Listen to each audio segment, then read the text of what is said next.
Depuis 2012, l'association Vauconscience, dont nous faisons partie, est engagée au Maroc et plus particulièrement dans la région de Marrakech pour promouvoir la cuisson économe.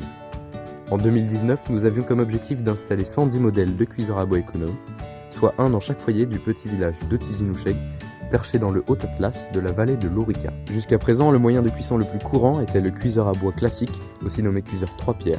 Cependant, ce mode de cuisson très consommateur en bois contribue à la déforestation et est très dangereux pour la santé des utilisateurs à cause des fumées qu'il peut dégager.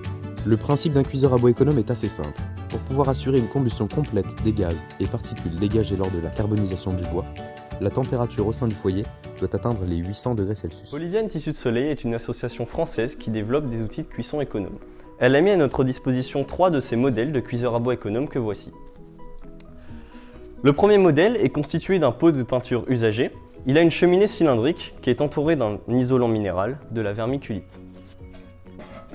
Le deuxième modèle est plus robuste, il est constitué de tôle et il a une cheminée parallélépipédique entourée de briques réfractaires. Le troisième modèle est plus petit, donc il nécessite moins de tôle, ce qui le rend moins coûteux. Il a une cheminée cylindrique et également 3 arrivées d'air qui acheminent de l'air chaud dans le foyer, ce qui favorise la double combustion, c'est-à-dire la combustion des gaz et des poussières émis lors de la carbonisation. Afin de déterminer quel modèle installer au Maroc, nous avons appliqué l'Adapted Waterballing Test qui consiste à mesurer la masse de bois ainsi que le temps nécessaire pour porter un certain volume d'eau à ébullition. En l'occurrence, nous avons toujours travaillé avec 4 litres pour nos expériences. Nous avons également analysé les fumées à l'aide d'une sonde à monoxyde de carbone et d'un capteur de particules fines, tous les deux reliés à une carte Arduino que nous avons nous-mêmes programmée. Nous commencions d'abord par mesurer les 4 litres d'eau à l'aide d'une fiole jaugée, tout en veillant à avoir une température initiale de 15 degrés pour avoir toujours une variation de température égale à 85 degrés.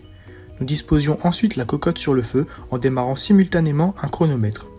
Nous avons fait en sorte d'alimenter le feu le plus régulièrement possible avec toujours la même quantité de bois. Donc en suivant ce protocole, l'énergie reçue par l'eau sera donc toujours la même puisqu'on avait la même masse d'eau et la même variation de température. Ainsi on peut comparer les modèles entre eux selon 3 critères. Le premier c'est la puissance moyenne qui va être donc inversement proportionnelle au temps de cuisson. Ensuite on va voir la consommation en bois qui va être calculée par le taux de conversion moyen qui est inversement proportionnel à la masse de bois consommée. Ensuite on va pouvoir étudier l'émission de gaz et de fumée avec nos capteurs. En nous penchant sur les résultats d'un cuiseur, nous avons constaté que nos mesures fluctuaient énormément.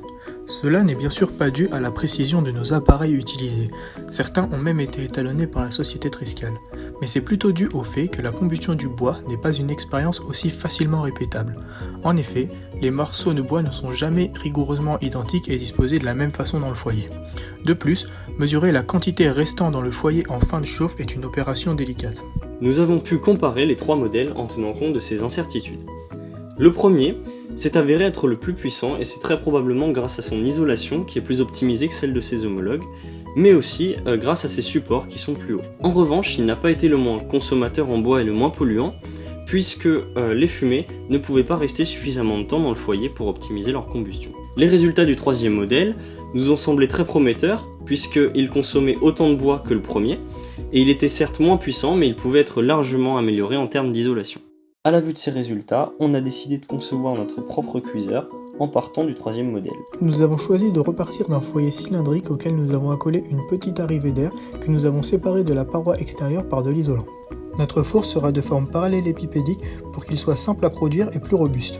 Enfin, nous avons choisi d'introduire de petits supports pour permettre de maintenir les fumées sous la cocotte pour favoriser la double combustion. Nous avons ainsi réalisé sur le cuiseur 2.0 les mêmes expériences que pour les cuiseurs précédents. Comme en témoignent ces résultats, il s'est avéré être aussi puissant que le premier modèle et permet de faire une économie de bois de plus de 50% par rapport à un cuiseur 3 pierres, soit une économie de 10 à 11 points supplémentaires par rapport à tous les modèles mis à notre disposition. Les mesures de température au sein des foyers n'ont fait que conforter ces résultats, car c'est au niveau du cuiseur 2.0 qu'elles ont été les plus élevées, atteignant jusqu'à 850 degrés Celsius. C'est donc le cuiseur 2.0 que nous avons installé en 110 exemplaires à Tizi-Noucheg en octobre dernier. Suite au succès des cuiseurs et à la demande des populations locales, notre association a pour nouvel objectif, avant la fin de l'année 2020, d'équiper les 4 villages voisins de la même tribu, ce qui représente plus de 400 cuiseurs.